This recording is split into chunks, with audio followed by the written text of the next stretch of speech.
Hello students, मैं हूं आपकी टीएमएम तानिया मैथ्स मैडम। आज हम पढ़ेंगे adjacent angles, linear pair of angles, vertically opposite angles, class 9 math chapter 6 lines and angles. So one by one पढ़ते हैं। फर्स्ट है एडजेसेंट एंगल्स। तो ये क्या होते हैं?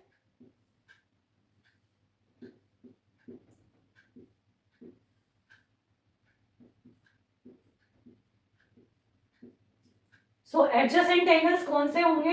ये दो एंगल्स हैं, एंगल ए बी डी और angle D B C. Two angles है, तो लिखेंगे two angles are adjacent if they have common vertex। vertex क्या हो गया? ये B। ये क्या हो गया? common vertex, common arm। ये क्या हो गया? common arm and their non-common arm are different side of common arm। Basically अगर एक इस टाइप का पूरा एंगल है और एक बीच में एक कॉमन आर्म आती है और ये नॉन कॉमन आर्म है, नॉन कॉमन आर्म, ये भी क्या हो गई? Non common arm. अगर एक कॉमन आर्म के अपोजिट साइड में, इधर अपोजिट साइड और इधर opposite side non common arm है और एक कॉमन वर्टेक्स है, तो जो दो एंगल्स फॉर्म होंगे वो एडजेसेंट होंगे। तो angle A B D and angle D B C are adjacent angles. So अगर कोई कॉमन आर्म के अपोजिट साइड में दो नॉन कॉमन आर्म है और एक कॉमन वर्टेक्स है, तो जो कॉमन आर्म एंगल्स बनाएगी दोनों नॉन कॉमन आर्म से, तो वो जो एंगल होंगे वो एडजेसेंट होंगे। ये वाला एंगल क्या है? एडजेसेंट है। When two angles are adjacent then angle ABD plus angle DBC is equals to angle ABC। ये दोनों एंगल जो है एडजेसेंट है। अब इन एडजेसेंट एंगल का अगर हम सम लेंगे तो वो पूरा जो एक एंगल होगा वो उसके इक्वल होगा। सो एडजेसेंट एंगल्स कौन से हो गए? जिनकी एक कॉमन आर्म है, एक कॉमन वर्टेक्स है और जो नॉन कॉमन आर्म है वो एक दूसरे के अपोजिट है। तो वो जो एंगल फॉर्म होगा, जो कॉमन आर्म एंगल फॉर्म करेगी अपनी दोनों नॉन कॉमन आर्म के साथ, वो जो होंगे एडजेसेंट एंगल्स होंगे। तो in that case ABD and DBC are adjacent। if two angles are adjacent then their sum, उनका सम ले लो, उनका जो सम होगा वो पूरे एंगल के इक्वल होगा। अब इस वाले में देखो,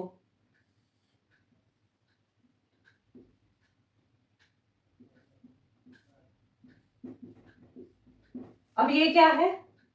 ये कॉमन वर्टेक्स है और ये नॉन कॉमन आर्म, ये नॉन कॉमन आर्म, ये कॉमन आर्म, और ये क्या हो गया? एडजेसेंट एंगल हो गया। लेकिन जो नॉन कॉमन आर्म है वो क्या है? एक स्ट्रेट लाइन फॉर्म कर रही है। तो ये क्या हो जाएगा? सेकंड हो गया linear pair of angles. if non-common arm form straight line, अगर नॉन कॉमन, इसको इधर ले आओ, नॉन कॉमन आर्म एक स्ट्रेट लाइन फॉर्म करती है, then sum of adjacent angles are equal to 180 degree. Adjacent angle कौन से हो गए? ABD plus DBC। Angle ABD plus angle DBC is equals to 180 degree. इसको बोलते हैं लीनियर पेयर ऑफ एंगल्स। अगर जो नॉन कॉमन आर्म है वो एक स्ट्रेट लाइन फॉर्म करती है तो दोनों एडजेसेंट एंगल का जो सम है वो होगा 180 degree, which is called linear pair of angles. So इसको रब कर देते हैं। So linear pair of angles हमने पढ़ लिया। ये non common arm line form करती है तो एडजेसेंट एंगल का सम 180 डिग्री के इक्वल होता है। अब हम पढ़ेंगे linear pair of axioms. So linear pair of axioms क्या होते हैं? एक्सियम 6.1 है, इफ अ रे, ये एक रे है, stands on a line, if a ray stands on a line, then the sum of two adjacent angle,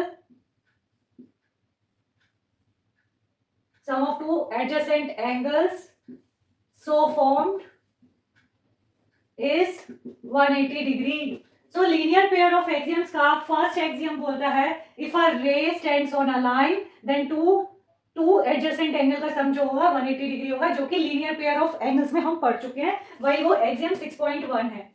but axiom 6.2 क्या है? इसका उल्टा, वाइस वर्सा, मतलब इसका अपोजिट हो जाएगा। If sum of two adjacent angle is 180 degree, then the non-common arms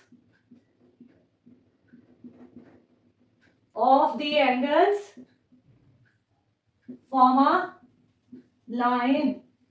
So पहला क्या बोल रहा है? अगर ये कोई रे एक स्ट्रेट लाइन पे फॉल करती है तो दोनों एडजेसेंट एंगल का सम 180 डिग्री होगा, जो कि लीनियर पेयर ऑफ एंगल से हम ऑलरेडी कर चुके हैं। एक्सियम 6.2 उसका अपोजिट है। अगर एडजेसेंट एंगल का सम 180 डिग्री है तो ये क्या होगी? एक स्ट्रेट, ये AC क्या होगी? एक स्ट्रेट लाइन होगी। इसका अपोजिट एक्सियम 6.2 है। So axiom 6.1 and axiom 6.2 together is called linear pair of axioms. Axiom 6.1 and axiom 6.2 together called linear pair of axioms.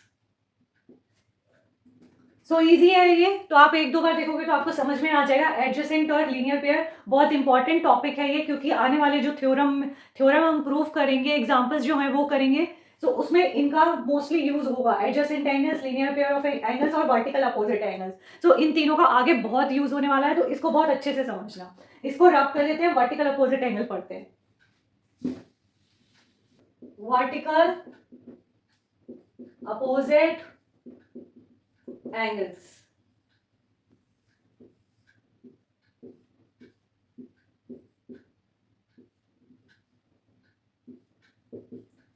Vertical opposite angles क्या होते हैं? जब टू लाइंस एक दूसरे को एक पॉइंट O पे इंटरसेक्ट करती हैं तो वो इंटरसेक्टिंग पॉइंट पे एंगल्स फॉर्म करती हैं, जिनको वर्टिकल अपोजिट एंगल कहते हैं। ये एक एंगल हो गया, ये एक एंगल हो गया, ये क्या हो गया? एक दूसरे के अपोजिट है, इसको बोलते हैं वर्टिकल अपोजिट एंगल। ये एक पेयर हो गया, एक देखो ये वाला और एक ये वाला, ये हो गया, ये दूसरा पेयर हो गया, जिनको वर्टिकल अपोजिट एंगल कहते हैं। तो हम लिख देते हैं to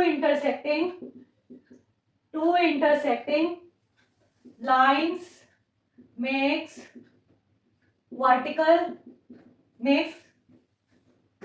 two pairs of vertical opposite angle at intersecting point. So AB and CD are intersecting line meet at O. So एक पेयर क्या हो गया? वर्टिकल अपोजिट एंगल्स आर, पहला पेयर क्या हो गया? Angle angle AOD and angle COB। Second क्या हो गया? Angle AOC and angle BOD। AOD BOC, AOD and COB, COB लिख लो या BOC लिख लो, AOC या COA एंड BOD या DOB कुछ भी लिख सकते हो। तो ये हो गया। अब ये इसमें इंपॉर्टेंट पॉइंट क्या है? Important, two lines when intersect at point then for making a vertical opposite angle which are equal to each other, means ये equal है इसके and ये equal है इसके। vertical opposite angles are equal means angle AOD is equals to angle COB and angle AOC is equals to angle BOD. So if two intersecting line meet at point O, forming the vertical opposite angle which are equal to each other, angle AOD equal है BOC के. Why? Because vertical opposite angle AOC equal है BOD के vertical opposite angle. So इन तीनों का बहुत use होगा. आज के लिए इतना ही, मिलेंगे अपने नेक्स्ट क्लास में.